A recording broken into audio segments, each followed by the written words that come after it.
What's up, everybody? Welcome back to another edition of Sit Down Saturday, and today we are going to be talking about when Hasbro, Lab, Pulse, Haslab, whatever it is, their crowdfunding ventures, when they get it right, the difference, and how it impacts and why it works. I get the feeling that some of them up there think that it's rocket science, but hopefully this will prove to them that it really isn't. The answer is just give people what they want, and people will back it. We're going to talk about the piece itself. We're going to talk about it in comparison to its competitors at the moment within the same space on Haslab, and we're going to talk about failures in the past to Haslab and what it possibly means for moving forward. We're also going to show some charts and stuff to back up some of that information, courtesy of Brian Brink, who you may know from Force Sensitive Conversations, you may know him from Realm of Collectors, you may know him from Breaking the Mold, or any other number of podcasts that he participates in. Quite a clever gentleman and friend of mine. One little piece of housekeeping, I'm actually doing this kind of impromptu. I already had something planned for this week. I'm just pushing that back to next week so that I can get this, because it kind of came out of nowhere and took the world by storm a bit. But I do have one piece of housekeeping from this week. The skids that I looked at yesterday has a wrist swivel. I just missed it.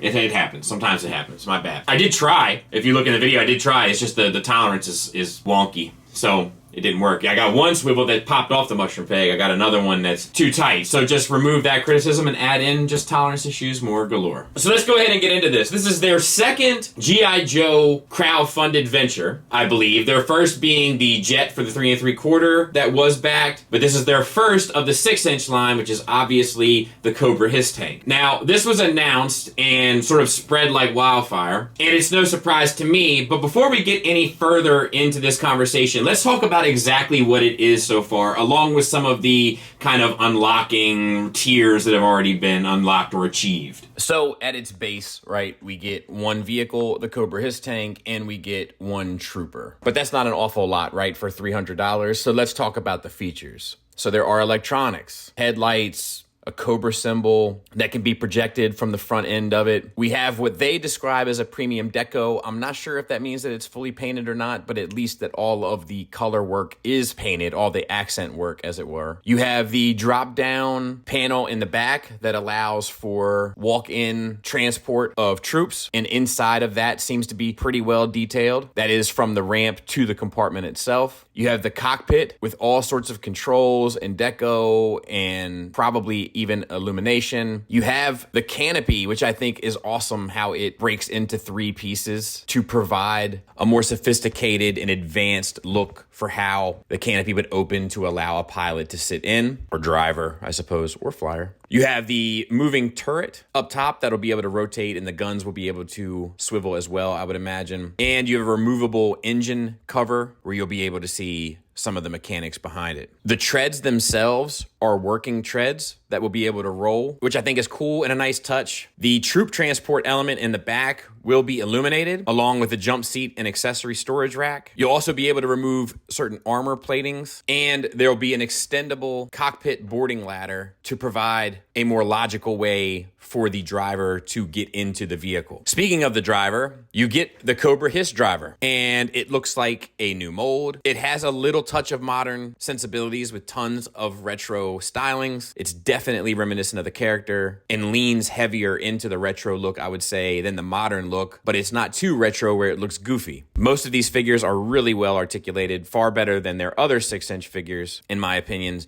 and it looks sculpted and painted. Not fully painted, but all of the detailings and accents look painted. That figure obviously will fit in the canopy and in the turret, as well as the jump seat in the back. To go along with that, there's already one upgrade unlocked, which is the removable side-mounted missile racks that plug into the side of the vehicle and can swivel up and down to add a more intimidating look. And the next upgrade has already been announced as well, which is the retro-style canopy that you could swap out, along with some retro platings that could go on the side of the vehicle to offer a more G1, for lack of a better term, look, which I personally wouldn't utilize, but I understand people's extreme attachment to such things. My guess would be that most of the upgrades from here on out will have to do with sort of swap out pieces and such to change the aesthetics of the tank. But I do look forward to what those will end up being, because they're obviously already off to the races. So congratulations to the G.I. Joe Classified team. They certainly deserve it, especially with the amount of success that they had so quick. But let's quickly compare this to their biggest failure, right? Which is the Rancor. The Rancor, when announced, I joked on Nerve Rage Radio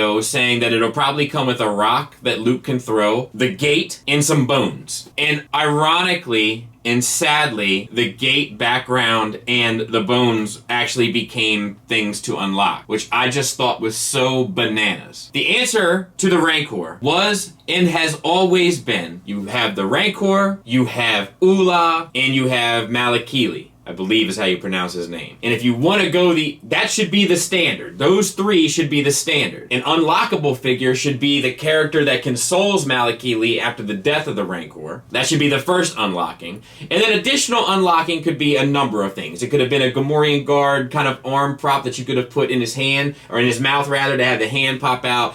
It could have been the bag of bones or whatever that was. You could have gone to the nth degree with the little stuff. The first thing unlocked should have been the consoler, and the package should have included those three figures. That's what people wanted. And as a result, it failed. And not only did it fail, but it failed after Hasbro showed their hand, which is when they decided to put Malakili with the initial project, only after they were having problems funding it in the first place. And surprise, surprise, the people, to their credit, to our credit, I should say, we stood up and we said, no, not this time. Now, let's compare that directly in contrast to this Hiss Tank. The Hiss Tank is one of the vehicles that fans have probably most been asking for in regard to the classified line.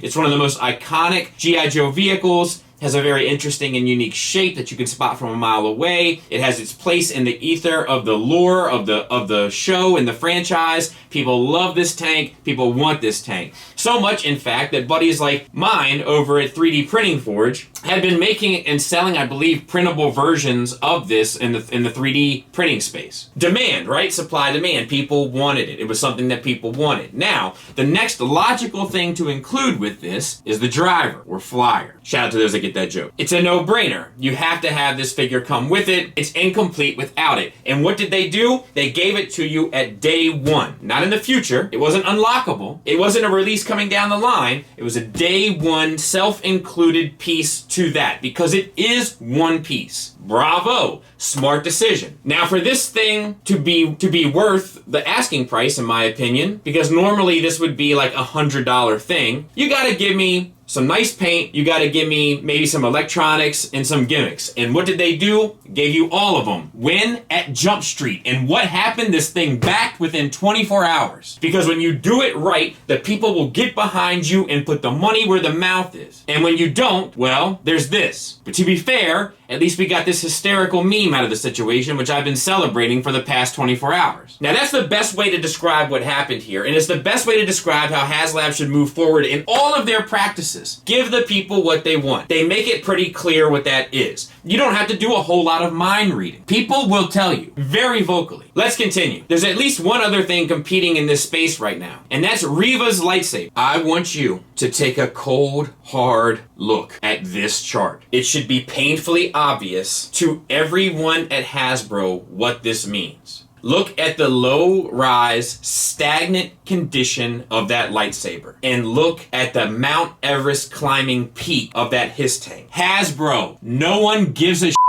about Reva's lightsaber. The same way they didn't give a shit about a pack of bones that you included with the Rancor. I'm starting to think that it's less of a Hasbro issue and more of a Hasbro Star Wars department issue. They're out of touch. They took a character that people are iffy on in the first place, from a show that people are iffy on in the first place, and thought that this was going to be their clear-cut winner. Newsflash, it's not. And if you just listen to what people are saying, they'll tell you. Let's think about some other examples of when Haslab did exactly what the people wanted and it was successful. Unicron, eventually, to be fair. The Mandalorian 3 3/4 ship. I wasn't interested, but it was obvious that people were, and it worked. The Sentinel, Galactus, the Sail Barge, all extremely well executed, extremely well thought out, and extremely well planned. The proof is in the pudding. But let's take a look at this other chart that shows all campaigns' first day comparisons. His tank obviously comes in at number 1, Galactus at number 2, Sentinel at number 3, Razor Crest number 4. And I just threw the Razor Crest in because I made a big point about it. But those would be my guesses, because they're all stuff that people have been clamoring for. So what does this mean for the future? Hopefully it means that Hasbro takes this into account and starts really making a conscious effort, specifically in the Star Wars department, but I would say across all brands, to take a more fan-conscious